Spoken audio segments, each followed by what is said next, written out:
పక్క ఏడే ఉంది.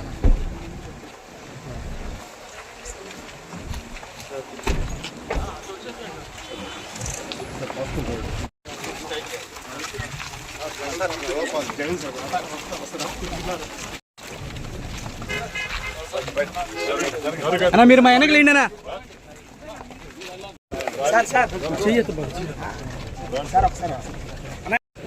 ఇంటర్వ్యూ వాళ్ళు మాత్రమే ఉండండి, మిగతా వాళ్ళు బయట ఉండండి సార్.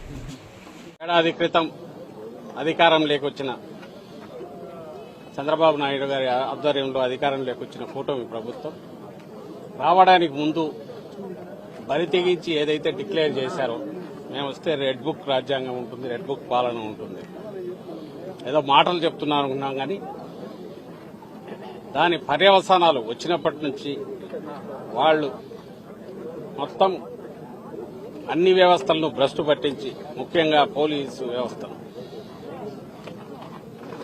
రెడ్ బుక్ రాజ్యాంగం అంటే ఎట్లుంటుంది, ఒక ప్రజాస్వామ్య దేశంలో ఒక రాష్ట్రంలో ఎట్లా ఇంప్లిమెంట్ చేయగలరు అనేది వరుస పెట్టి తప్పుడు కేసులు పెట్టడం ద్వారా ఆచరణలో చూపిస్తూ వచ్చారు. దానికి తాజాగా వైఎస్ఆర్ కాంగ్రెస్ పార్టీ సీనియర్ నాయకుడు మాజీ మంత్రి గోవర్ధన్ రెడ్డి గారు కూడా ఈ మధ్య గురయ్యారు. అంటే ఏదైనా కేసులో ఆధారాలుంటే దాని మీద ఎంతవరకైనా పోవచ్చు, ఎంతో కొంత పొగ ఉంటే నిప్పు ఉందని చెప్పి దాని మీద పోయి చేయడంలో కూడా అభ్యంతరం లేదు. కానీ అసలు ఏమీ లేకుండా కల్పిత కథలన్నీ కలపడము, ఓ స్క్రీన్ ప్లే తయారు చేయడము, పాత్రలు సృష్టించడం, వాళ్ళ ఎల్లో మీడియాలో ఒక వారం 10 రోజులు నెల రోజులు నడపడం, ఆ తర్వాత వాళ్ళని ఎక్కడో పట్టుకొని కన్ఫెషన్ అని రాసుకోవడం, ఆ తర్వాత దానికి సంబంధించి ఏదో సెక్షన్లు పెట్టి ఎఫ్ఐఆర్ తయారు చేయడం, అది 10 ఏళ్ల క్రితందో 5 ఏళ్ల క్రితందో ఎప్పుడైనా సరే ఆ కాగితాలన్నీ పెట్టేసుకుని ఈ పత్రికల్లో వచ్చినప్పటికీ జనంలో మెదళ్లలోకి ఎక్కించిన విష ప్రచారంతో ఎక్కించినవన్నీ కథలన్నీ ఎక్కించి పట్టుకురావడం, జైల్లో వేయడం. అది సోషల్ మీడియాతో మొదలై నాయకులు అందరినీ తిరుక్కొని పరాకాష్ఠకి ఏదైతే భయపడుతున్నామో అది జరుగుతుంది. సామాన్య ప్రజలు కూడా దానికి పూర్తిగా ఇదే. ఒక్కసారి నీకు వ్యవస్థ దెబ్బతిన్నాక, విశృంఖలత్వం వచ్చాక, ఎవరికి జవాబుదారీతనం లేనప్పుడు ఏం జరుగుతుంది అనేది ఏడాది తర్వాత ఇప్పుడు చూస్తున్నాం. దీనికి ఇలా వీళ్లు చేయడం వల్ల ఏదో సాధిస్తారనుకుంటే అది పొరపాటు. ఒక నెల రోజులో 2 నెలల్లో నాయకులను, కార్యకర్తలను, సోషల్ మీడియా యాక్టివిస్టులను జైల్లో పెట్టచ్చు. కానీ బయటకు వచ్చేసరికి ఎలా తయారవుతున్నారంటే మరింత గట్టిగా తయారై వస్తున్నారు. వైఎస్ఆర్సీపీ మరింత బలపడుతోంది. భయము, బాధ ఏదంటే ఈ విశృంఖలత్వం పెరిగిన తర్వాత రాష్ట్రంలో ఓ సిస్టమ్స్ అలవాటు పడిన వ్యవస్థ, పోలీసు వ్యవస్థ, అది గాడి తప్పితే ఎట్లుంటుందనే ఫలితాలు మనం ఏ బీహార్లోనో ఆటవిక రాజ్యాల్లోనూ చూస్తాము. నిరంకుశత్వం ఉన్నప్పుడు ఎమర్జెన్సీ టైంలో చూశాం. ఇప్పుడు మళ్లీ అది రుచి చూపిస్తున్నారు. మళ్లీ వెనక్కు తెచ్చుకోవడం కష్టం. చంద్రబాబు నాయుడు గారికి అది తెలిసినట్లేదు. రెండవది, నువ్వు నాటిన విత్తనం ఈరోజు ఏదైతే రేపు దాని ఫలాలు ఎట్లుంటాయనేది కూడా ఆయన ఊహించట్లేదు. భయంకరంగా ఉంటాయి. ఇంత సింపుల్ అనుకోరా, కేసులు పెట్టచ్చు ఎవడి మీద అయినా, ఇద్దరు కలిసినా లేదా ఒకరిద్దరు ఫోన్లో మాట్లాడుకున్నా దాన్ని బేస్ చేసుకుని ఒకటి పట్టుకొచ్చి కాళ్ళు ఎరగొట్టి కన్ఫెషన్ రాయించుకుంటే వరుస పెట్టి 10 మందిని జైల్లో తోయొచ్చు, హెరాస్ చేయొచ్చు. ఏదంటే అది స్థానిక సంస్థల ఎన్నికల్లో చూశాం, ఈ మధ్య జరిగిన ఉప ఎన్నికల్లో, నిన్నటికి నిన్న తెనాలిలో చూశాం. కేసు ఏదైనా తప్పులు చేస్తే కేసు పెట్టచ్చు, తప్పులేదు. రోడ్డు మీద కూర్చోబెట్టి సినిమాల్లో కదా మనం చూసి భయం వేస్తుంటది, ఒళ్ళు గగురు పోస్తుంది. కాకి డ్రెస్ వేసుకుని బూట్కాలు కళ్ళ మీద పెట్టి లాఠీలతో బాదుతున్నారంటే మళ్ళీ లాఠీ మార్చి లాఠీ. అసలు ఎక్కడున్నాం మనం? ఇదంతా దేని ఫలితం అంటే ఏడాది క్రితం వచ్చిన వీళ్ళ రెడ్ బుక్ పాలన ఫలితం. నిన్న చూశాను, అసలు ఎక్కడున్నామో కూడా అర్థం కాలే. ఈ జిల్లాలో కావలిలో ఎక్కడో ఏదో స్టేజ్ మీద మొత్తం బట్టలు లేకుండా డాన్స్ చేస్తున్నారు. అసలు దానికి ఎక్కడ ఇంతవరకు ఎప్పుడు ఇట్లా జరగల. ఎక్కడన్నా కొండల్లోనో ప్రైవేట్ గెస్ట్ హౌస్లోనో ఎక్కడైనా జరిగితే ఏమని అనుకోవచ్చు. ఎవరు పట్టించుకునేవారు. మన సొసైటీలో, సభ్య సమాజంలో ఓపెన్ గా జరుగుతున్నాయి ఇవన్నీ. ఎందువల్ల ఇది సిస్టమ్ ఫెయిల్ అయిపోయింది. వాళ్ళకు తాబేదారులుగా ఉండే అధికారులను ముందు పెట్టి నడిపిస్తున్నారు. డ్రెస్సులో కాకి డ్రెస్సులో గూండాయిజం అనేది ఒకప్పుడు అనుకునేవాళ్ళం, అది కళ్ల ముందు ఇప్పుడు కనపడుతుంది. వాళ్ళు ఒకసారి అదుపు తప్పినాక వాళ్లకు వాళ్లే రాజులు అవుతారు. అప్పుడు ఏ వ్యవస్థ పనిచేయదు. చంద్రబాబు నాయుడు గారికి అది ఎక్కినట్లేదు, ఆయనకు గాని ఆయన కొడుకు గాని ఈ ప్రభుత్వానికి గాని. ఏం పర్వాలేదు, వైఎస్ఆర్సీపీ బలమైన పార్టీ మరింత బలపడుతోంది. ఈయన ఎంత నొక్కాలని చూస్తే బంతిని గోడ కొట్టి ఎట్లా తిరగేస్తుందో అంతగా బలపడుతోంది. నేను ఇంతకుముందు అన్నట్టు మా వారి దానికంటే కూడా రాష్ట్రాన్ని ఎటు తీసుకుపోతున్నారు. తాము ఈ చెప్పిన ప్రామిస్లు ఏదీ చేయలేక క్వశ్చన్ చేసే వాయిస్ ఎక్కడుంటే అక్కడ దాన్ని నొక్కడానికి, మిగిలిన వాడు ఎవడు గొంతు విప్పకుండా బెదరగొట్టడానికి టెర్రర్ క్రియేట్ చేశారు. ఈ టెర్రర్ను మరింత ప్రచారం చేసి ఎంటైర్ సమాజాన్ని దాన్ని భయపెట్టి అదుపులోకి తెచ్చుకోవడానికి ప్రచార సాధనాలన్నీ ఫుల్ ఉపయోగిస్తున్నారు. ఈ సందట్లో దోపిడీ భయంకరంగా సాగిస్తున్నారు. ఇది ఇప్పుడు జరుగుతున్న 1 year తర్వాత, ఈ పాలన తర్వాత.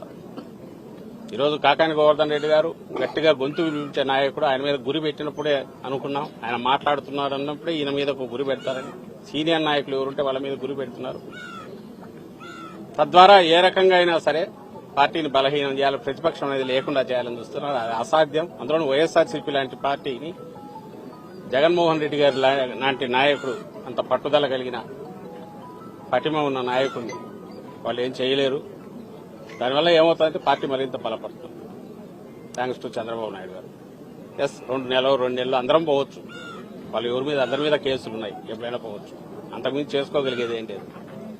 కానీ తనకు రాజకీయంగా ఇంకా పూర్తిగా ఉనికి లేకుండా చేయాలని ప్రజలు ఇప్పటికే ఏడాది తిరగక ఉంది. ఇది కూడా ఏ చరిత్రలో ఏ పార్టీకి ఇంత బలంగా ఫలితాలు తెచ్చుకొని విజయం సాధించిన ఆ కూటమి లేదా ఆ పార్టీకి ఇంత త్వరగా అయితే జనం ఆల్రెడీ దానికి పాడగట్టాలని డిసైడ్ చేసుకున్నారు. ఈ పాలనకు అనేది 1 year తర్వాతనే బయటకు రావడం అనేది బహుశా ఏ చరిత్రలో ఉన్నది ఇక్కడ జరుగుతుంది. దీని ఫలితాలు రాను రాను భయంకరంగా ఉంటాయి. ఇప్పటికైనా రియలైజ్ అయ్యి సిస్టమ్స్ గాడిలో తెచ్చుకోకపోతే తర్వాత దాన్ని మళ్లీ గాడిలోకి తీసుకురావడం అసాధ్యమైన విషయం ఆయన గుర్తించాలని ఆశిస్తున్నాం. గుర్తించకపోతే ఆయన కర్మ. వచ్చే కాలంలో ఎట్లుంటాయి ఫలితాలంటే ఇంకా భయంకరంగా ఉంటాయి. ఈ విషయం కూడా ఆల్రెడీ చెప్తూనే ఉన్నాం. ఎప్పటికైనా రియలైజేషన్ వస్తుందని రావాలని ఆ దేవుణ్ణి కోరుకుంటున్నాం. Thank you sir. ముఖ్యంగా రాష్ట్రంలో మొత్తం రెడ్ బుక్ రాజ్యాంగం నడుస్తుంది, ప్రజాస్వామ్యంలో ఆ రాజ్యాంగం లేదని చెప్పి అందరూ అంటున్నారు. అదే క్రమంలో ఎన్ని జరుగుతున్నాయి అనుకోవచ్చా? నేను అదే అంటున్నా కదా, ప్రకటించినారు. అది కూడా ఏదో పాలన లేకొచ్చి నాకు చేయడం కదా. మళ్లీ చెప్తున్నా, వైఎస్ఆర్సీపీ హయాంలో మీరు ఏ కేసులన్నా చూడండి, మా హయాంలో, జగన్మోహన్ రెడ్డి గారి హయాంలో ఖచ్చితంగా ఇంక్లూడింగ్ చంద్రబాబు నాయుడు గారిని అరెస్ట్ చేసిన. ఇట్లా చేయాలంటే ఆయన వచ్చిన 3 నెలలకు వేసిండొచ్చు చంద్రబాబు నాయుడు గారిని, జగన్మోహన్ రెడ్డి గారు అనుకోండి. ఎందుకంటే కేసులు ఉన్నాయి. అయితే ఇన్వెస్టిగేషన్ జరగాలి, ఆధారాలు దొరకాలి, ఉండాలి. ఆధారాలు ఉన్నాయి. మేం కాదు, సెంట్రల్ గవర్నమెంట్ పెట్టిన కేసులు ఉన్నాయి. ఇన్కమ్ ట్యాక్స్ డిపార్ట్మెంట్, జీఎస్టీ వాళ్ళు పెట్టిన కేసులు ఉన్నాయి. అలాగే మిగిలిన అచ్చెన్నాయుడు మీద పెట్టిన, అంగోడు మీద పెట్టిన ఉంది రికార్డులో. వాళ్ళ సంతకాలు, వాళ్ళవో ఆ స్కామ్ జరిగిందంటే దాంట్లో ఇన్వాల్వ్మెంట్ ఉండడము ఉన్నాయి. ఇట్లా అయితే అసలు ఏమీ ఉండదు. ఏ కేసుకు సంబంధించిన ఆరోపణలు ఉండవు, తయారవుతుంది. లేదా 10 ఏళ్ల క్రితం ఏదో ఉంటుంది. ఆ 10 ఏళ్ల క్రితం ఎవడో ఎక్కడో ఏదో అన్నాడని తెచ్చి పోసాని కృష్ణమూర్తి లాంటి వాళ్ళతో అది కూడా పెట్టారు సినిమా ఆర్టిస్ట్ మీద. ఈ పని ఎవరు మేము చేయలేమా? రేపొస్తే అధికారం లెక్కొస్తే. ఇప్పుడు అదేదో ఒక నటి ఆమె కేసు, పోలీస్ ఇన్వెస్టిగేషన్ అయిపోయి ఆ కేసు ఉండగానే ఆమె కంప్లైంట్ తీసుకొని ఇంకొక కేసు బుక్ చేసి ఆల్రెడీ ఒక ఐపీఎస్ అతను రిటైర్డ్ అతను ఇదే అయిపోయాడు. ఇప్పుడు డీజీ స్థాయి అధికారి జైల్లో ఉన్నాడు. నిన్న బెయిల్ వచ్చింది ఆయన. గత ప్రభుత్వంలో ఫిర్యాదులు వచ్చిన కేసులే కదా సార్, అవన్నీ కూడా ఇప్పుడు తోడింది. గత ప్రభుత్వంలో ఫిర్యాదు వస్తే చేయొద్దనట్లా విచారణ దర్యాప్తు జరపాలా, తర్వాత ఇంట్రాగేట్ చేయొచ్చు, అన్ని చేయొచ్చు. ఆధారాలు లేకుండా కన్ఫెషన్ అనే పేరుతో ఎవరో వచ్చి ఇదిగో నేను ఇట్లా అన్నాడు అనగానే ఎత్తి జైల్లో పడేయడం ఎట్లా అది కరెక్ట్ అవుతుందా? అలాగే ఇంకొకటి కన్ఫెషన్ సంతకాలు కూడా ఉండవు. ఎవరికి వాళ్లే రాసుకుంటారు. అది ఎవరైనా చంద్రబాబు నాయుడు గారి డైరెక్షన్ మీద ఈ పని చేశానని రేపు వస్తే చంద్రబాబు నాయుడు గారిని చేయొచ్చా? ఈ క్వశ్చన్ అందరికీ అప్లై అవుతుంది. కాకాని గోవర్ధన్ రెడ్డి మీద పెట్టిన కేసు ఏ సెక్షన్ తర్వాత ఎట్లా సెక్షన్లు యాడ్ చేశారు తెలియదు. మళ్ళీ వచ్చే ఉన్నట్టుండి ఎస్సీ ఎస్టీ కేసు లేదా ఎక్స్ప్లోజివ్స్ కేసు ముందు లేదు.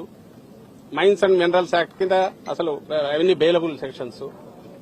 పెట్టిన అసలు వాటికి అసలు అరెస్ట్ అనేది ఉండదు, పెనాల్టీలు వేస్తే వేయాలి తప్ప అరెస్ట్ లేవు. కాబట్టి వాళ్ళు రియలైజ్ అయినారు, ఓహో ఇది నిలబడదు అనుకున్నారు. దాని తర్వాత మళ్ళీ ఇది తెచ్చి చేర్చారు. అక్క ఇది ఎవడినా తిట్టాడని పెట్టొచ్చు, పెట్టేసి ఇమీడియట్ దానికి సంబంధించి కేసు తయారు చేసి పెట్టొచ్చు. మేజిస్ట్రేట్ దగ్గరికి పోతే మేజిస్ట్రేట్ 14 ముందు ఒకసారి పోయినాక ఇంకొక కేసు కరెక్ట్ పీటీఆర్ 13వ రోజు వంశీ విషయంలో గమనిస్తున్నాం. 13 రోజులు కాగానే మళ్ళీ ఇంకోటి వస్తుంది, లేదా ఎక్స్టెన్షన్ గా పోలీస్ కస్టడీ, అది అయ్యేసరికి పీటీ వారెంట్, ఇంకొక కేసు పెట్టుకుంటా పోతుండొచ్చు. సో 90 రోజులు 100 రోజులు. నేను నందిగం సురేష్ ఒకసారి 90 రోజులు దాటిపోయింది. ఇప్పుడు వీళ్ళ భార్య, ఆయన భార్య పోయి కంప్లైంట్ ఇచ్చింది, అవతల వచ్చి ఇంటి మీద గొడవ వచ్చాడు, దాన్ని తీసుకోలేదు. ఇతను కొట్టాడని చెప్పి తప్పుడు కేసు పెట్టేసి ఎత్తిలేశారు. సాక్ష్యం లేదు. ఒకవేళ వాడు చెప్పకపోతే బలవంతంగానే చేయిస్తారు, సాక్ష్యం తీసుకుంటారు. దాంట్లో మళ్ళీ జైల్లో కొట్టారు. ఇంకా ఇవి నేరాలు అయితే, అంటే ఇట్లా రాయించుకుని నేరాలు కథ రాసినట్టు పాత్రధారులను క్రియేట్ చేసి స్క్రిప్ట్ తో తయారు చేసి స్క్రీన్ ప్లేతో చేయడం మొదలు పెడితే, ఇంకా అసలు మనల్ని ప్రొటెక్ట్ చేసుకోవడానికి ఉన్న కాన్స్టిట్యూషన్, మనం ప్రొటెక్ట్ చేసుకోవడానికి ఏర్పాటైన సిస్టమ్స్ అవే మనల్ని భక్షించడం మొదలు పెడితే, అవే మనల్ని ఇబ్బంది పెట్టడం మొదలు పెడితే, ఇది ఇంక డెమోక్రసీ ఏంటి? ఇక్కడ ఇంత ఎలక్టెడ్ గవర్నమెంట్లు ఎందుకు? అధికారులు కూడా వాళ్ళ కంట్రోల్లో వాళ్ళు ఉండరు. ఇది వరీసంగా ఉంది. సార్, ఇప్పుడు గత ప్రభుత్వం హయాంలో అక్రమ మైనింగ్ జరిగింది, 250 కోట్ల రూపాయలు పెనాల్టీలు కూడా వేశారని మీ పార్టీకి సంబంధించిన మాజీ మంత్రి ఒక సందర్భంలో మీడియా ముందు ప్రచారం చేశారు. ఇది దాన్ని ఏ విధంగా చూడొచ్చు? అంటే అక్రమం జరిగింది, కాకాని గవర్నర్ని అక్రమంగా అరెస్ట్ చేశారు, మరొక ఎంపీని అరెస్ట్ చేయలేదని కూడా ఆయన అన్నారు. అంటే అక్రమ మైనింగ్ జరిగిందని ఆయనే అన్నట్టుగా చెప్తున్నారు, మీడియా ముందు కూడా అన్నారు. మళ్లీ చెప్తున్నాము, కేసులు పెట్టుకోవడంలో తప్పు లేదు, ఆధారాలు ఉంటే ఇన్వెస్టిగేట్ చేయడంలో తప్పు లేదు. వాటికి అరెస్ట్ అనేది ఎక్స్ట్రీమ్ లాస్ట్ స్టెప్ కింద ఉండాలి. ఎవడన్నా కోఆపరేట్ చేయడో ఇంకోటి అనుకుంటే, లేదా హైలీ ఇన్ఫ్లుయెన్షియల్, అట్లంటే చంద్రబాబు నాయుడు గారు హైయెస్ట్ ఇన్ఫ్లుయెన్షియల్ పొజిషన్ లో ఉన్నాడు. ఆయన మీద కేసులు ఆయన రివ్యూ చేసి నీరు కట్టడానికి ప్రయత్నం చేసుకుంటున్నాడు. అరెస్ట్ అయిన వ్యక్తి, లిక్కర్ కేసులో బెయిల్ మీద ఉన్న వ్యక్తి, ఆయన డిసైడ్ చేసుకుంటున్నాడు కేసు. అప్పుడు ఏదన్నా దాని మీద నిజంగా డిసైడ్ చేయాలి. బయటకు వచ్చి ఎక్కడో అసలు సంబంధం లేని దాంట్లో నీకు నువ్వు స్కామ్ అని ఈనాడు జ్యోతిలో రాసుకొని, లేదా ఇంకోటి పడక ఎవడో ఒకటి మీద ఒకటి ఆరోపణలు చేస్తే దాన్ని బేస్ చేసుకుని ఒకటి కట్టు, అది కూడా అభ్యంతరంలా. కానీ అరెస్ట్ చేయడం ఏంటి? అరెస్ట్ కాకుండా నువ్వు ఎంక్వైరీ చేయలేవా? చేయలేని పరిస్థితి ఉందా? ఏలే, అందరికి మీకు మాకు అందరికీ తెలుసు. ఎంక్వైరీ చేయొచ్చు, 41 నోటీస్ ఇచ్చి పిలుచుకోవచ్చు, కూర్చోబెట్టి మాట్లాడుకోవచ్చు, అండ్ సాక్షులు ఎవరంటే వాళ్ళతో పిలిపి ఇవన్నీ చేయొచ్చు కదా.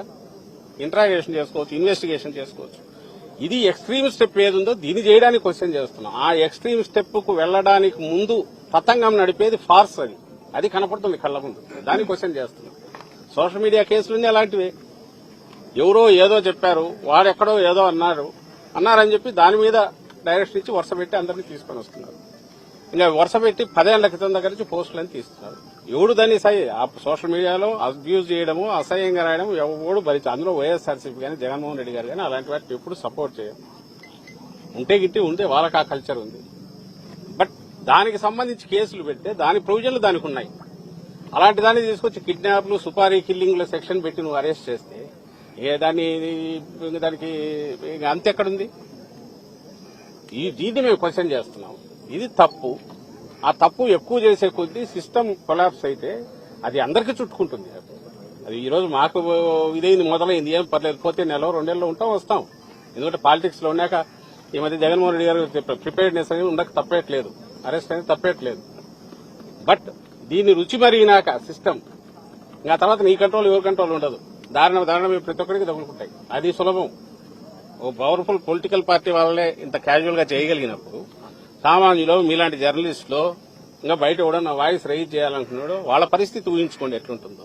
అది ఇంకా దారుణంగా